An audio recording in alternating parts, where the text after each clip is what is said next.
Now I want to pause from the technical stuff for just a moment and show you something really cool that comes in really handy when you're building out games, especially if you don't have a full art team. And that's the AI image generation. The background that we used in the menu scene was generated by Midjourney. You can generate your own backgrounds that you can use as concepts or as background pieces, and I found it to be extremely helpful. We're going to use it for some game over scenes. I also used it for some concept art that I had converted into actual characters that we'll be using later. So if you haven't tried it out yet, I recommend that you go log into Midjourney. It's totally free. Go to midjourney.com, and you'll first want to hit join the beta. Go through the process of logging in with your Discord server, or sorry, with your Discord account, and then you'll be able to generate images. Once you generate images, it's free for up to 200 a month. You can start putting them in. You can see I've generated tons and tons of different stuff, everything from concepts for different characters to logos to thumbnails, and of course all of these very cool backgrounds. I think that these things make really great just background shots, nice menu scenes and transitions, and it's very easy to do, and again, totally free or cheap. I was on the $10 a month plan, and I think I've recently upgraded to 30 because I just love it so much. Let me show you really quickly how you would generate a background though. Once you're logged into Midjourney and you're on the Discord server, what you need to do is open up the channel, open up your general one or any of these general channels. And then you'll go down into the message part and start typing /imagine and then give it a prompt. So here I'm going to say let's say a concept art for a sci-fi platformer video game in space with robots and blasters.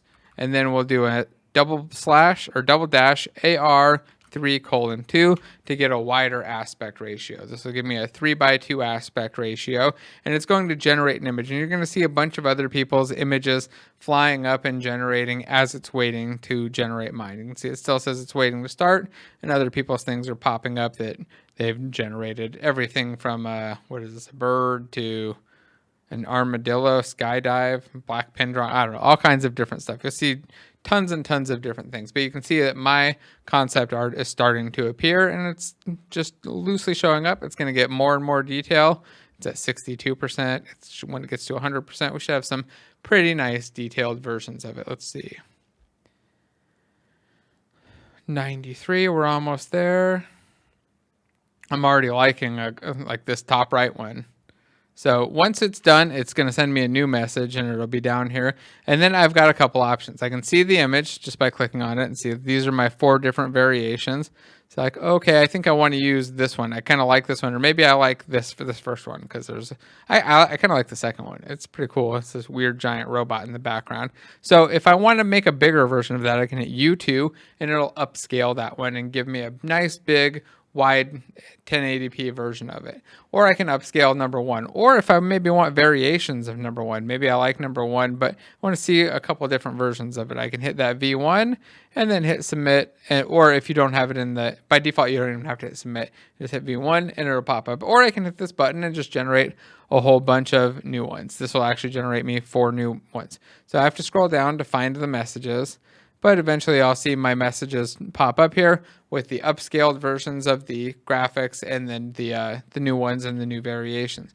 And I start to pull these in. Again, I think this is great for concept art, for coming up with ideas, for things to send over to artists to create. I think it's found it to be very helpful for sending over to artists on Fiverr, because then I can say, hey, I want something that looks like this, but a character. And they don't have to come up with it and do the back and forth. I can give them the one that's closest to what I'm thinking without having to try to translate that into words and then back into art. I can actually give them something that I'm able to put together relatively quickly. Here you can see I've got some more variations. Oh, they just popped by. That's the one thing that you'll run into, is that they're constantly scrolling past. There's so many messages in here. Oh yeah, so we've got lots of variations here. Once I'm done with one though, and I really like it, I can download it either through Discord, or I can go back over to the Midjourney page and scroll up to the top and just hit F5 and refresh. And after 2 to 3 minutes, the graphics will start to appear on here, and then I can download them. So I can just click on them and then choose the save button, and then download them to my system, and then import them into the game. So I found this again to be extremely helpful. I hope that it's useful for other people. I know some concept artists really hate it, but it's nearly impossible to do the same kind of thing, actually talking one-on-one back and forth, trying to translate stuff if you're a solo developer and you don't actually have a team. So if you're solo, small, you don't have a concept artist already, this is an amazing way to get lots of cool backgrounds, or even just lots of placeholder and temporary stuff. So go try it out, pull stuff in. Again, we'll be pulling more in, but I'll make those available for you to download, just like this one, the last one was. So hopefully that's helpful. Go check it out. If you find something, come up with and make something really cool, put it in your game and let everybody know.